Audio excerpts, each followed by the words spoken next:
Hello friends, welcome back to my studio. Hope you're well. My apologies if you can hear the chainsaw going in the background. It is firewood collecting season as everyone prepares for winter. The open studios is going really well. I'm getting a little bit tired, you can probably see in my face, because I also run another business besides my art practice. So I have not had a day off now for 2.5 weeks. One more weekend to go. It's been very rewarding. I've had lovely people come, sold some work, and had lovely feedback. It's at this point though that I really start going, I'm really missing creating.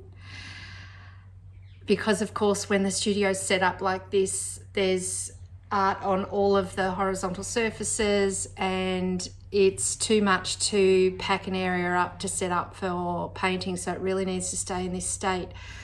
And it got me thinking about, well, isn't that a true definition of an artist, of someone who just has this desire to create, this real urge to be creating? So talking about a creative practice, I thought I would give you my top 5 tips on how to improve your art practice. And just for fun, they all start with S, because Selina starts with S. Anyway, let's get into it.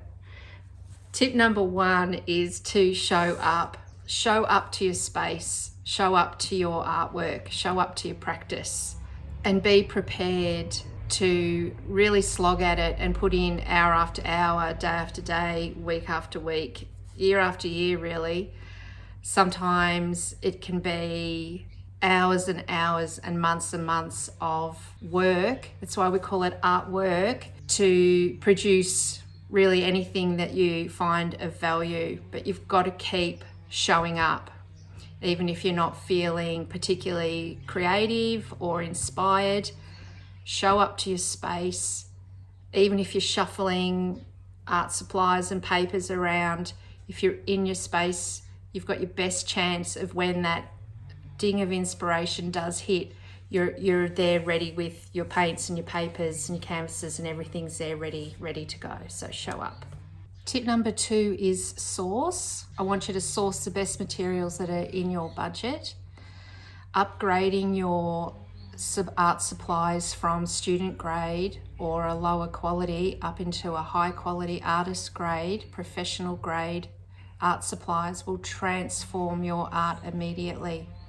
You don't need to go out and buy everything under the sun and replace everything that you've got.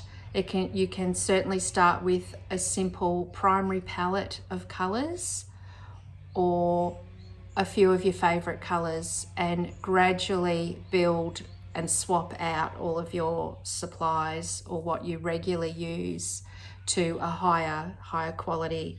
And you can see here I'm using a student grade quality against a professional quality. The reason why professional art supplies are more expensive, particularly when I'm talking about paint, there is way more pigment in a professional quality paint. So when you're mark making and painting, you will just get back much more from a highly pigmented paint than what you ever will with a student grade. It's so washed out, it dries a different color to what you thought you had on the surface. Blending colors, they're just so washed out that it's hard to get anything of substance down in front of you. And it's the same with papers. A cheap newsprint type paper, it doesn't have the substance to take particular mark making. If you're really thrashing something out and really going for it and your paper tears, it can feel so defeating. So have something that can really take, if you're using a lot of water, if you're working watercolors, have a really good quality watercolor paper that can take those washes.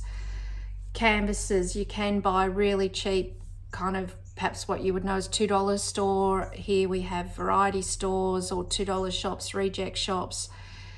Yes, you can buy art supplies from there, but the canvases tend to be very plasticky. They're a very thin canvas. Canvas, like paper, comes in an ounce grade, and I generally work on a 10 or a 12 ounce canvas, and those little cheap ones that you buy, they're a very poor low ounce paint. They've got really a low ounce canvas. They've got very poor quality gesso on them.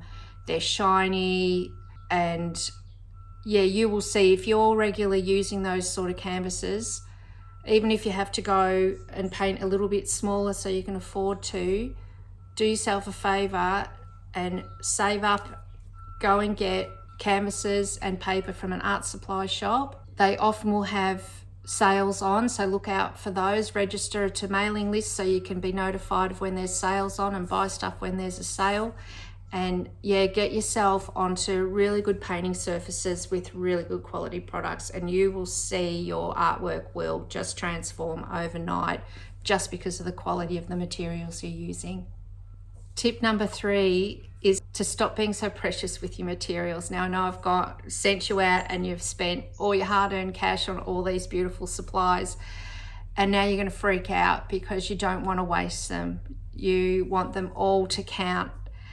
But you have to be prepared to go through supplies. You have to be prepared to waste paint, waste paper, well, canvases you can always paint over, and paper you can tear up for collage.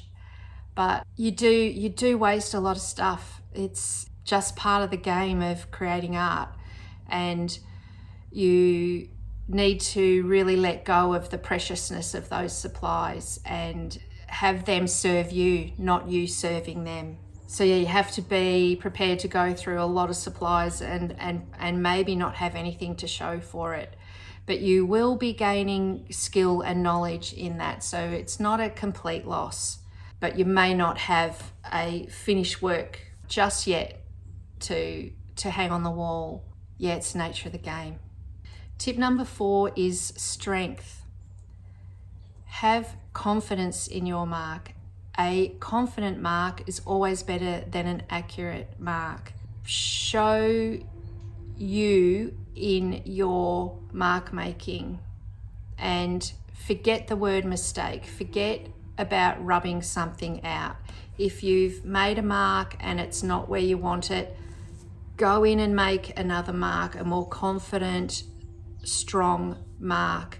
And having marks made like this, where perhaps you've got some lines down and they're a weaker, softer line, and then you come in with that really confident, strong line, it helps give depth and substance to the work anyway, because you've got a little bit more nuance in there. But really forget the word mistake. Nothing is a mistake.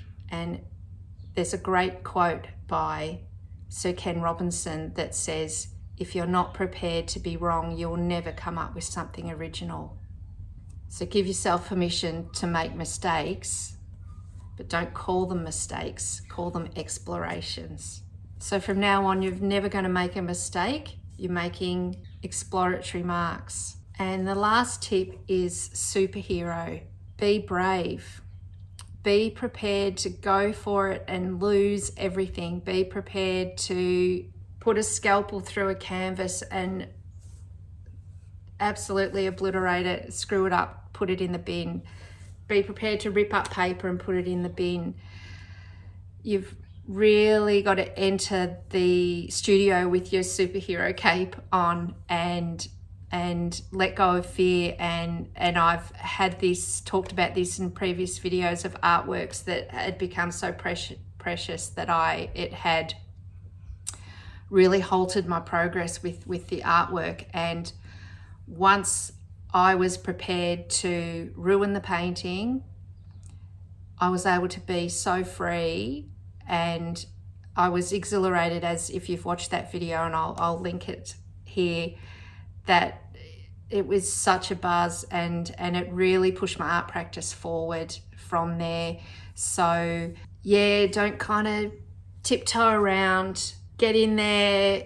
If it doesn't work, be prepared to throw it. I regularly go through my work and throw things in the bin, partly because I need the space. I've talked about how I need creative space around me, or I need space to be able to create.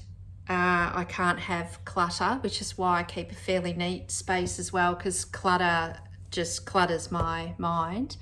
And yeah, so I throw a lot of work out, and I know that freaks out a lot of my artist friends, but you can take photographic records if you really need to hang on to things, but I still feel like I haven't painted my best work, and so it's quite okay for me to cull.